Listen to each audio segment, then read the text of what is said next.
Hello everybody, welcome back to G-Bear's Off-Grid Ways, a homestead in the desert. DOG's doing a lot better today. He's lost 99% of his limp. Every now and then he just favors that foot, but mostly he just walks normal now. So that's a good thing. And it's a nice quiet afternoon. The temperature's almost made 80 today. I saw 78 for the high, but it's about that right now, 78, and no wind, calm as can be, and it's warm out here. It's nice. This is the kind of weather I like. You know what I mean? Jelly bean. So, I did a little work here, a little work there today. Got a little of this done, a little of that done, and I still need to come up with some wire to use to go into from the top of the van into the van, from the solar panels to the charge controller. And what I think I'm going to do, because I only need maybe 4 or 5 feet of wire. No, I don't need 4 or 5 feet to walk.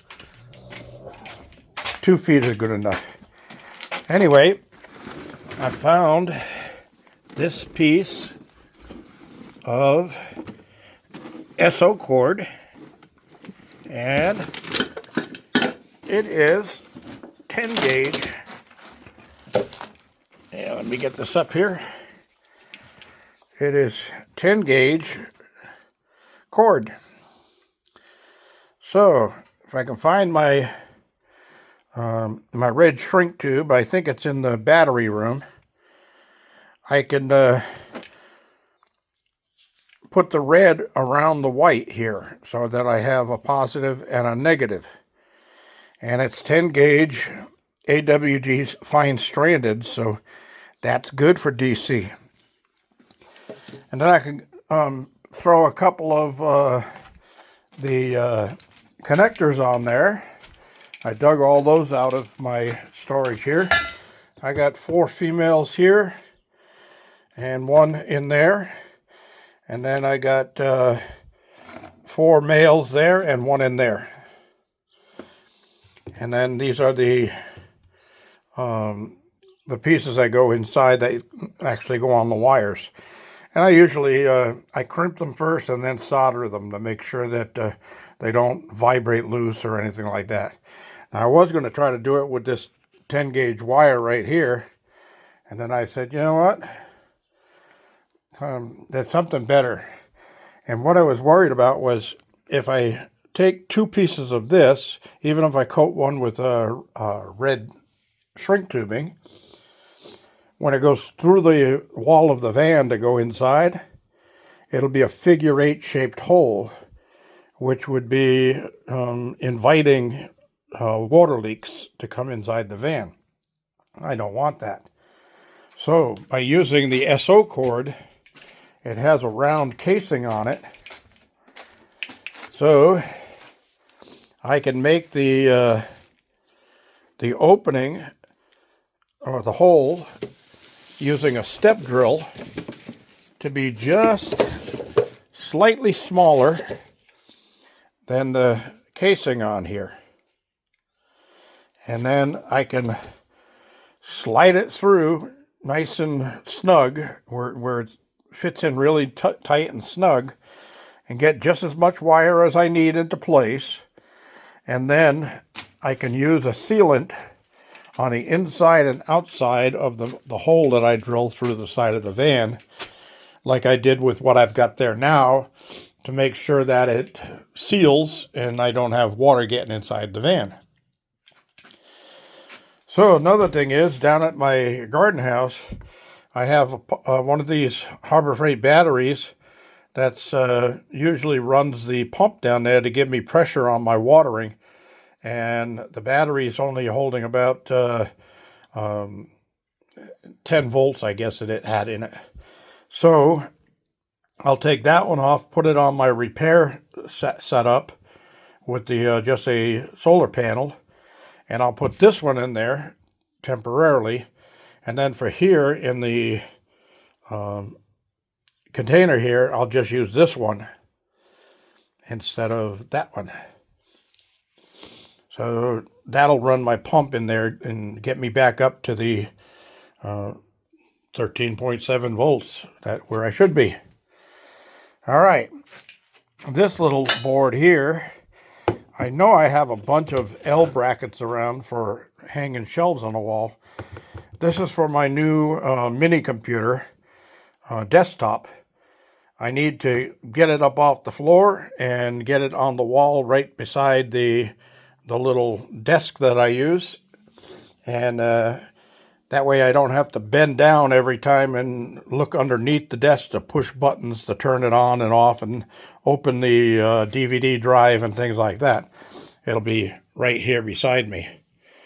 So I got to find the proper bracket for that. If I can't, I'll just make one. I've got some aluminum flat stock over there, and I'll just cut the piece off I need and bend it and make myself a nice little shelf. It'll go like this against the wall, and then the computer will sit on top of there. But I will put a non-slip rubber mat underneath it so it doesn't slide off in case of one of those earthquake things. Yeah. So let me get a tissue while I'm in here and get rid of these little sniffles. Yeah. Excuse me. But the dust in here was making my nose run. All right, that's better. Nice fresh air out here. Okay, so I forgot to put a screenshot of the app that comes with the Bluetooth battery from WattCycle yesterday. So I will be showing that today. And then I'll also show the Victron app that I use for my main cabin. And that's because I'm running a lot more power through the cabin. But here we are with the new WattCycle charge controller. It's working beautifully. I'm at 100% right now, and it's still I'm bringing some charge in there. And I don't have to worry about power there. That's been taken care of. So I got to clean this van out and get ready, because I'm going to have to go fill up that other bottle of propane, and it slides in the back. But I got a bunch of tools in here because I got a job to do up the road for one of the neighbors. So I'll get up there and do that job first, and then I'll clean the van out and get my propane bottle loaded in here. And then I can make a one-trip deal to go get propane and dog food and all that kind of stuff that's needed. So, and then I got to put that box away. So, I'm loving it. I love my WattCycles. They are excellent. And the app on that Bluetooth battery is just outstandingly simple. It gives you all the information you need on one screen, so you don't have to go anywhere else to look for anything. I'll show you that. I'll put it on here right around at the 9-minute position, so you'll see it. Now, I was up here today, and there's the round wire I have going in now, but that's only like a 12 gauge SO cord that I used for this one. So I've got to cut the shrink wrap off of these, the shrink tubing, and cut the wires off and have them all ready to go. I probably will end up putting SAE connectors back on those Harbor Freight 100-watt solar panels. And those are probably going to end up getting sold along with a bunch of other 100-watt solar panels that I'll no longer need, because I'll have a 365 watter up here, and then I'll have 365 watters taking the place of a bunch of 100-watt panels over there, and I'll be in perfect position. But yeah, the power that I'm getting off of all of this is just outrageously good. One of my old frying pans there I use for puppy food. So the two puppies I have inside healing up, that's their mom right there. And she came in today to visit them, gave them little licks on the face, and then went back outside. So she knows they're okay. She knows they're not disappeared or anything. And the other two poopies are down there against the bush. So anyway, in here, we are fully charged on everything again. I go into the night with plenty of power, and now that the temperatures are coming up, that's going to be great because I'll be able to run my air conditioners all day long, non-stop, without a problem. But I did another boo-boo, or as my friend Tony says from doing redneck things off grid, I did a whoops dang it. I was having problems with the GFCI for my clothes washer, and I had to wash a bunch of the towels and old t-shirts and stuff that I use for the underlayment in the big 55-gallon tote that I'm using for the two puppies. So when they poop and pee and that stuff, then I take them out here, I wash them, and then hang them on the line to dry and air out so that they smell fresh. Well, I needed to run the washer to wash some of them because they were getting a little bit rancid. So I unplugged from behind my little freezer that I did my testing on for the watt cycle batteries. I thought I unplugged the plug that was going to the charger, the battery charger for the LifePo 4 battery charger. I actually unplugged the freezer. So I just went in there today to get some chicken out, and a bag of chicken was completely defrosted, and I'm going, what the heck's going on here? And I thought the freezer went out on me. And then just for the heck of it, I said, let me check behind here, and I pulled it out and looked behind it, and sure enough, I unplugged the freezer and then left the cord that went to nothing still plugged into the wall. I hate when that happens. So I'll cook up some extra chicken tonight, and I'll just put that in a Ziploc bag and put it in the refrigerator, and then I can use that for a lunch sandwich or something like that. All right, that's about it for that stuff. Now today, I got down here into the garden house, and it was such a beautiful day out here.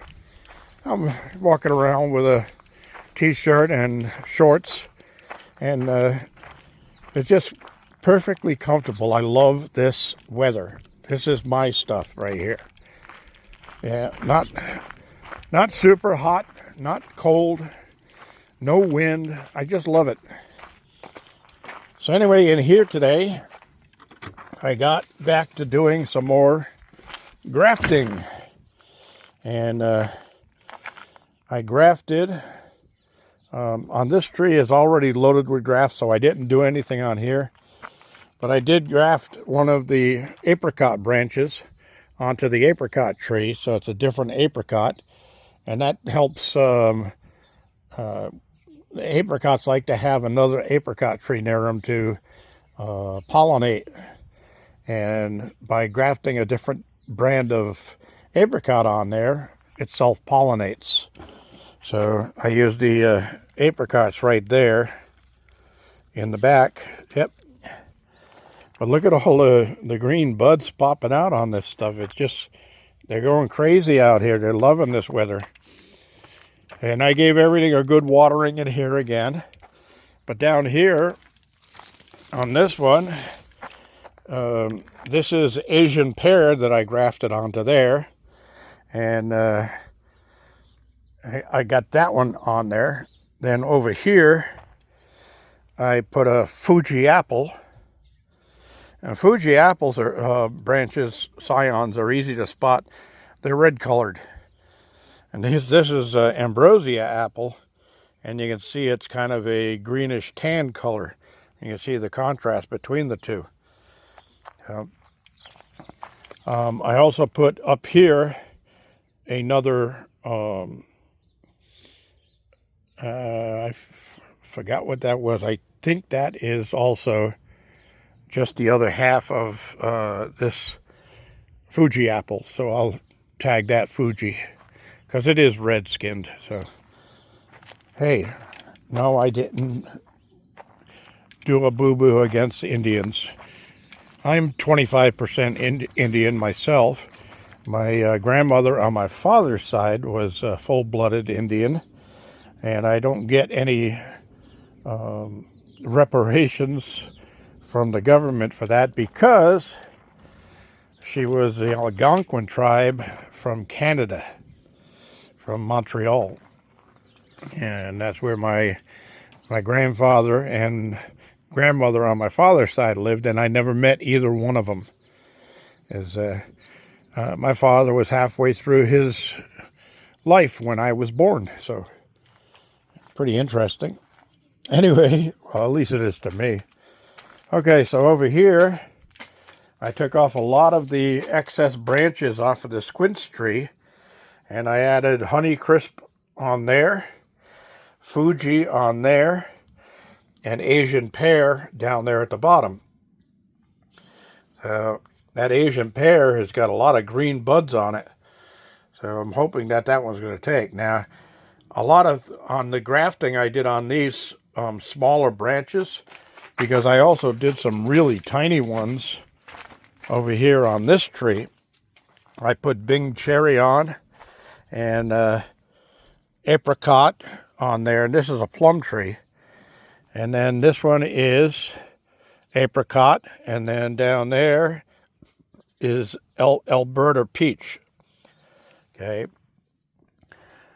These little tiny branches here, they're hard to do whip and tongue connections on them because the branches are so small. So what I use is a wedge connection, and that's where you sharpen the scion so it's got like a chiseled end on it, tapered on both sides, and then you just split the branch it's going to go into right down the center, and just make sure that you align the cambium layers from the two of them, and then wrap them tight with your plastic tape or your paraffin tape or whatever you're using, and usually those take pretty well. That'll be this will be an interesting little tree. It's still young, but it was plenty green on the inside when I cut the branches to do the grafting areas. So that'll be a good one, and hopefully it'll be full of flowers and buds and leaves this year. I'm going to see a lot of that stuff starting to sprout out now because the weather's so nice. And this weather's supposed to last for at least a few more days into the week. And then we're going to have another cool down from what they said. I remember telling you I had to redo the label on the Sharon apple, the Gala apple. So I did that. This one I just put there. I know that tree is Bartlett pear, so I don't really have to label it, but I had that one extra, so I put it there. Oh yeah, I put an Asian pear on that one over there on the quince tree. So let's see how those take. It'd be nice to have all of this fruit going, huh? Yes, sirree. All right, everybody.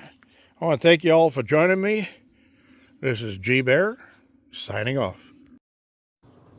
To the guy who invented the zero, thanks for nothing.